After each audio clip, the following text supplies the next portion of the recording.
نەکانی هاوڕێی چاک چێتا بیانەسینەوە. هاوڕێی چاک قەبر و قیامەتی بیرەخاتەوە.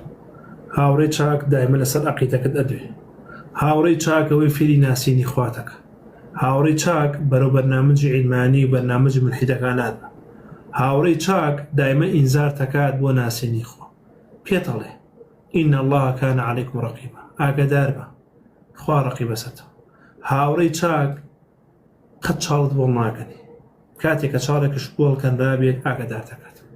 ئەوە هاوڕێی چاکەی تێ بە ئارامی بخەویت.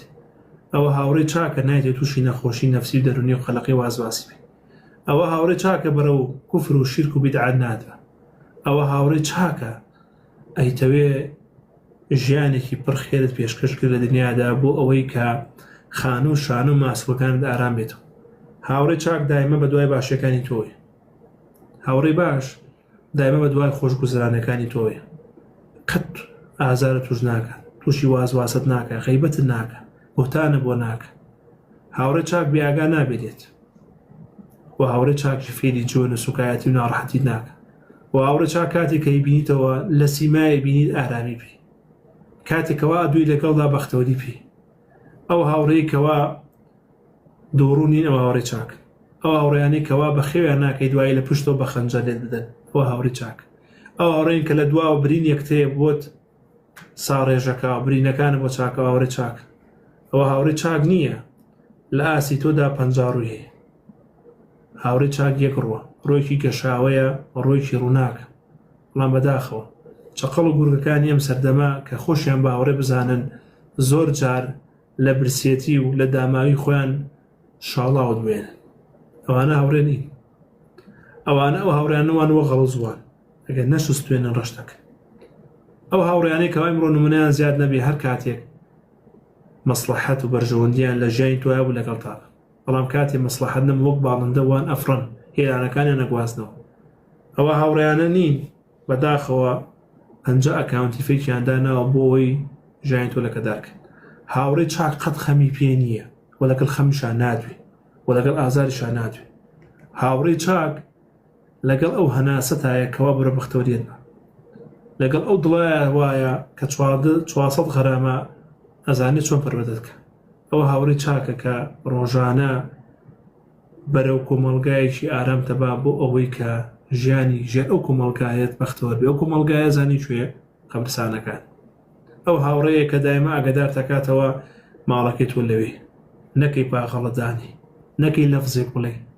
هاوڕێی چاک ئەوەیە کە فێری حرام و زوڵم و تاغوت و بەناگرن بەخوای گەورە فەسادی ناکە.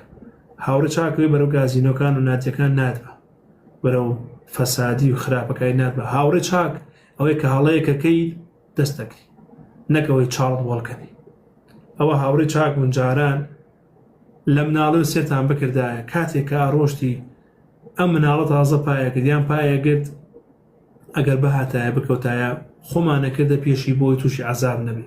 بەڵام ئیمڕۆ ئەمە هاوڕێی چاک. بەڵام ئیمڕۆ برادەرە خراپەکان خۆیان چاڵان بۆڵەکەن بۆی بکەین کەوا بۆ ئاگادار هاوڕەتیشیەکەی ژیانی خۆت ئاوە دروست دەکەی. بتەوێ هەر کەسێکی خراپ بکەیتە ژیانتەوە دڵنیا بە تەسویرەکەت و فلیمەکەی ژیان بۆ شێوازە نمایش ئەکرێت کە نازانی چۆن سەرگەردانی و ماڵکاولی و ناڕەحەتی لە ژیانی خۆتە دۆزیتەوە. کەوا بوو کەسێمە کە دۆستت سەرگەردانی قەبر و قیامەت بکە. بۆی هاوڕێک هەڵبژێرە کە بەختەوەر بکە. ئەو هاوڕێش کە هەڵێ بژێری دایمە قەبر و قیامەتە بیرخاتەوە، ناسینی خوات بیرخاتەوە، قورعانەکەی ئەڵات بیرخاتەوە، حەدیسەکەی ڕەسوڵ الله صلی الله علیه و سەلەم بیرخاتەوە. یعنی فێر دەکات کە چۆن چاکەکار بیت، چۆن ئەم هاوڕێیانە بەختەوەر دەکەن. ئەم هاوڕێیانە شەحنیان پێ نییە، ڤێشنیان بەرز نییە. بەدوای کۆمەڵێک ئەتەکێت و گفتاری کلاواتی ئەم ناولای ناگرن. ئەمە هاوڕێیانە دڵیان پاکە، ئەمە هاوڕێیانە سوڵحاون لە کەلامەکە پێتەڵێ وەڕیضوان من الله یەکبەر. ئەم هاوڕێ باش. خوا بەختەوەرتان کە و سەفراستان کە، خوای گەورە ڕزقی قەبر قیامەتان کە.